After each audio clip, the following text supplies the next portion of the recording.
What's going on, guys? It's Wraith back with another video. Now in today's video, I think it's a pretty highly requested video from a lot of people, and it's how to actually get to Champs League, or actually do really good and get somewhere inside of this arena mode. I'll be talking about duos and solos just in case you guys are curious, and most of it's going to be about playstyle and kind of you guys have to figure it out by yourself, but I will help you figure it out, so don't worry about it. First thing is, don't be like these pops right now. Like, what the fuck?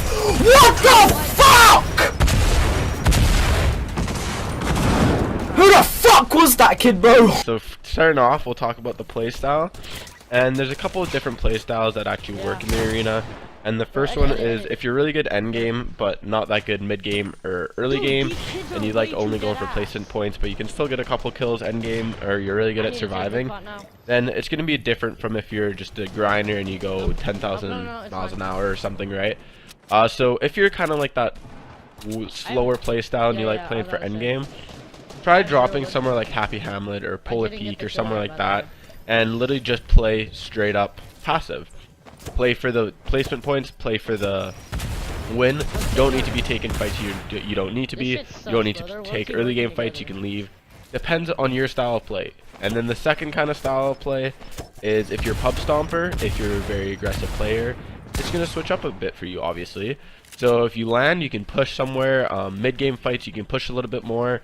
Just be aware, because sometimes, even if you're going for those 10 to 20 kill games, say for example you're in Contenders League and you're getting -3 hype every single game, right?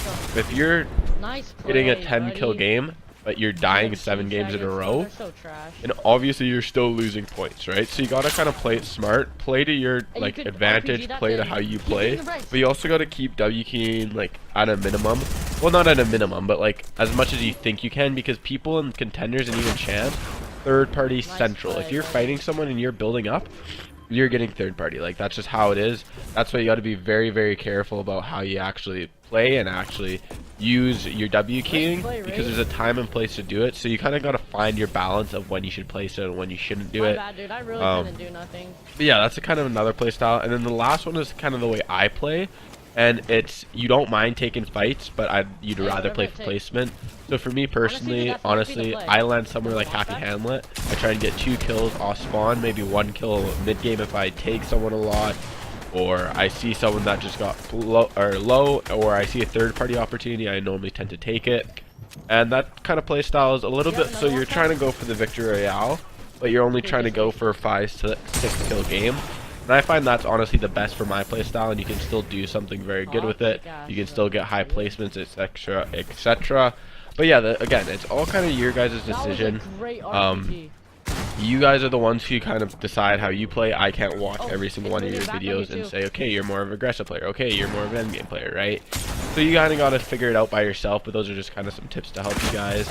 And the next thing I'm going to talk about is if you should play duos or solos. And you guys should already kind of know this by now, but one of the key factors you can kind of tell with is, do you have a good duo partner? And that basically just tells, like, do you have someone that can actually hold their own weight so you don't have to be carrying them the entire time? Do you guys work really well together? If you struggle early game and you find someone who does really good early game but you can do end game, well then that's a pretty good balance, because then you guys should be able to do good early game and end game. So you just kind of think, do I need a duo partner, and do I have a good duo partner? If you don't have a good duo partner, I suggest playing solos or trying to find one through Discord or somewhere like Reddit, something like that. Those are probably the best chances you'll have at finding someone. Even in the YouTube comments, like, if you're looking for a duo, comment down in the comments right below, looking for a duo or something, and hopefully someone will pick you up. But yeah, it's all kind of finding your team, right?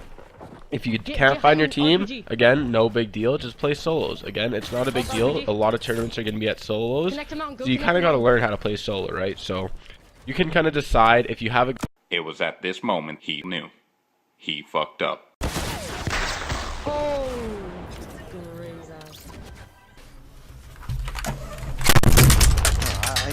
a duo partner, use him. If not, definitely play solo, kind of your decision again. For the duo tips, basically try and 2v1 every single team. So for example, if there's 2 kids, one's height, one's low, try and focus on one kid, both of you guys at once, because obviously a 2v1 fight is way better than a 2v2 fight.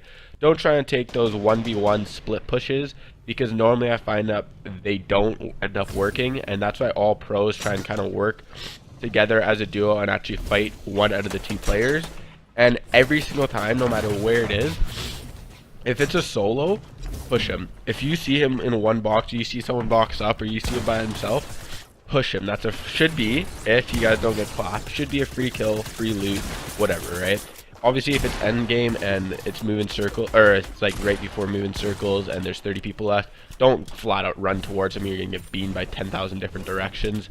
But if he's boxed up, you guys can both spray him, maybe get some couple shots in, maybe he's low, you can kill him, whatever, right?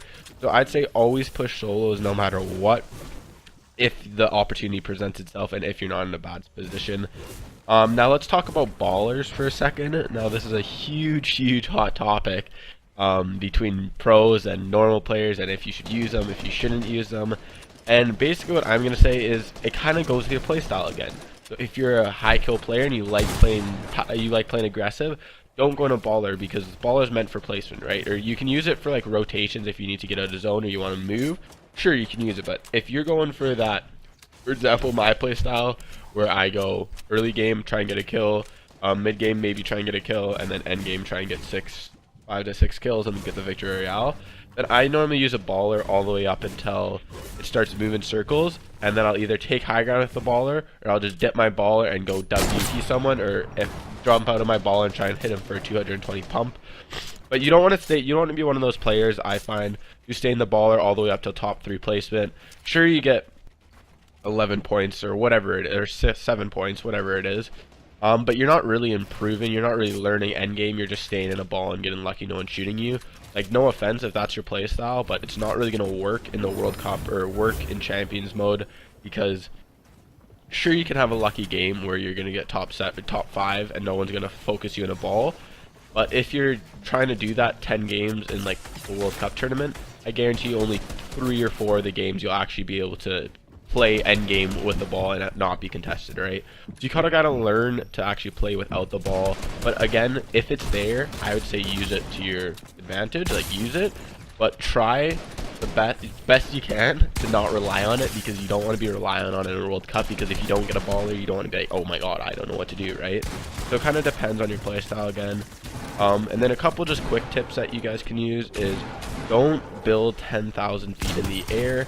And this is probably the most important thing I can say, is if you're fighting someone at 220 points, 230 points or up, and you're getting friggin' 25 ramps in the air, you're getting shot down, you're getting third party. Like, that's just how it is. And every single one of these game modes, especially in like World Cup or something, or these tournaments, third party is the biggest thing that happens. Like, literally 80% of kills I find are out of third parties, because if someone sees you building up, they're gonna be like, hey, they're weak, they're gonna be hit already, or one of them's gonna be hit, I'm gonna shoot them down. Even if you have glider redeploy, you're gonna have to pull your glider redeploy, they're gonna build you out of the sky. Doesn't matter, just trust me, do not build 10,000 feet in the air. If the guy's just overbuilding, drop down, keep low, don't, especially if you don't have glider redeploy, keep low. Obviously there's some fights you can try and push height, just don't push too high. And that's why it's kind of nice, because you don't have to be the best builder in these kind of game modes, because like I said, there's not many fights that you want to take, or fights that you have to take, because no one really wants to build 10,000 feet in the air except those really cocky guys who are like, oh yeah, I'm the best of this game, I can do double 90s perfectly or whatever, right? The more important thing I'd say for work on to get to champs is work on your turtling rotations, which are very important. Work on your actual rotations, like knowing when to rotate, knowing when not to rotate, and work on just being able to handle players. Like, work on being able to fight kids 1v1 and win most of your fights. Work on being able to fight 2v2. Work on those kind of things, right? Like, building's obviously very important, but in these type of play styles, like I said, you don't get in that many build fights for height anymore. Like, you'll get in a couple, maybe end game if you're pushing for height. You'll get the odd one mid game, maybe even early game, but not many people have match early game. But again, there's so many other things I'd say work on before you're building if you're trying to play competitively. Like, building is important, don't get me wrong, but I'd say it's almost more important to work on your game sense, your aim, when to rotate, and just being able to deal with kids, because you're going to find that's happening way more than actually just building like the sky limit, because that never happens. I don't think I've seen a sky limit fight in like 3 months in the last 3 months of Fortnite. So yeah, so hopefully you guys did enjoy this video. If you did, make sure you smash the like button, comment what I can do for a future video, and make sure you hit that subscribe button and use code Wraith-YT in the item shop. But hopefully you guys enjoyed this video, and I'll see you guys all next time. Have a good one. Bye.